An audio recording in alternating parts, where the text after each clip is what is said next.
Hello guys, welcome back to the Tackle Tuesday fishing channel. This is going to be part two of my Lake Toho breakdown. So if you haven't seen it yet, go back to my profile and just look at part one. Actually, the fishing was a little bit better on part one. There's probably a little more information on that one. But this is part two, and this is actually the day after part one. So, I mean, only 2 days apart, and you can see the fishing conditions were a little bit different. The conditions were a little more tough. And yeah, I mean, you'll see that here in a second. And then also stay tuned to the end of the video where I'm going to break down all the spots that I fished on Google Maps. So, yep, stay tuned and I'll be back with you.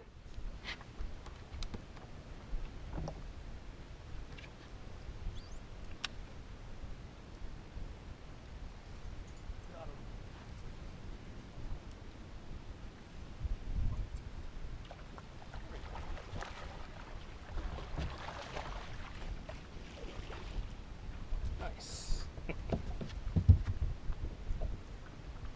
Dark fish right here. So it's pretty overcast right now, so I decided to change to I think it's a spot remover color. It's like a very flashy shad color in this jackhammer, just because I wanted to get a little more flash. It's early morning, it's cloudy, and first fish, pretty good one, so let's keep it going.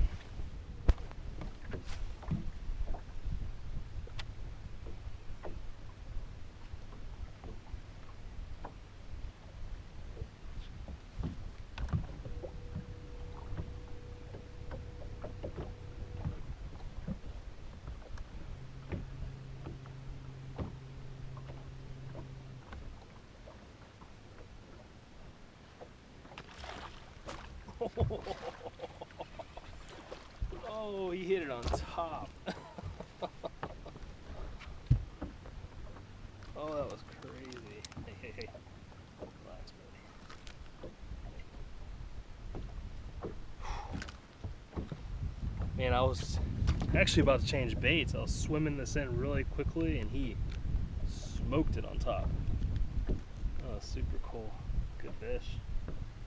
The Magnum jukebox speedworm.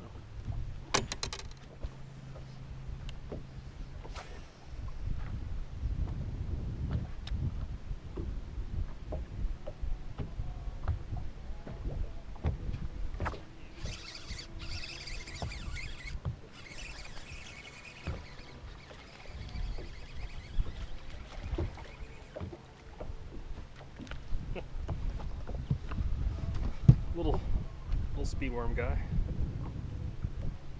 Little canal up here, or it's actually a boat trail that the airboats use. Just threw that speedworm right down the middle of it and hit it on top.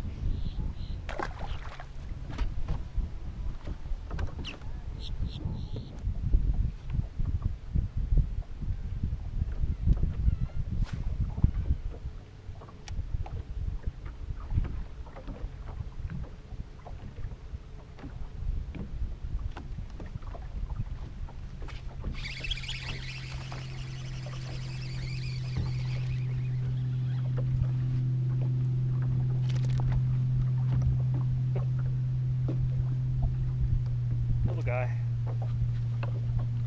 Once again, swimming the speedworm actually by marker 24. I'll show that in the map later on where that's at, but little guy. I call these limit builders because when you need a limit, you definitely want these fish.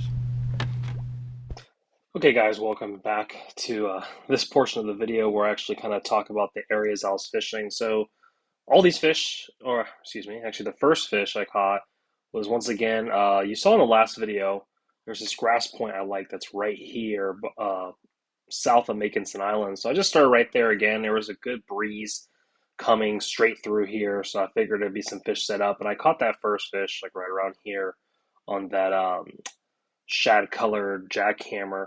And I didn't really get anything else along there. I actually tried to fish along Granada again, and I didn't get a bite. Um, I don't know, maybe just wrong time of day or something like that. So I figured I was going to explore some new stuff. So I actually went down to the south end here. And this boat ramp over here, it's going to take a while to load. But this boat ramp right here, people call it Southport. So I started along the Kissimmee grass line over here, and I caught that one fish on top water, like right around here, and then that other fish I actually caught over here. But this whole Kissimmee grass line right here, there's a little bit of submerged hydrilla. The water's pretty dirty, but as I said in the last video, this is another ramp where a lot of tournaments release their fish, and all those fishes come straight out over here, and they'll use these grass lines as feeding highways. If you actually pay attention, you could see a boat in front of me on the second fish I caught over here. That was a shiner fishing boat. And what they do is they actually set out a bunch of bait all along this grass line here, and then they come back with cast nets to catch the wild shiners that they use for the bait shop. So that could also be a reason why there's always fish kind of set up along the south end here. I don't really get too many big fish, but it's usually pretty consistent for a bite. And then I shot back up here, and somewhere around here is the marker 24, and there's just this grass point all along here. It's a lot of actually mostly reeds, and then there's still some pads and Kissimmee grass mixed in along here, and that's where I caught that last fish. Uh, Same thing as before, just swimming the Magnum June bug speedworm. And then I kind of went up here to some other areas. I actually missed a fish right over here, which I don't really know the name. It's just this is Paradise Island, that's Makinson Island, and there's just this grass point right here. And I missed another fish on the Magnum speedworm as well. So the fishing was a little more tough on the second day, and that's just the thing that I want to kind of bring across with Lake Toho fishing is this lake changes every day. Like if you have a multi-day tournament out here, the fishing is going to change from day one to day two. That's just how these lakes are, depending on the weather and the conditions, and also the bait. So, uh, just have a lot of different spots ready to go to, a lot of different baits to throw, and don't get too stuck into one technique. And that'll help you when fishing Lake Tahoe. But once again, thanks for watching parts 1 and 2 of my Lake Tahoe breakdown.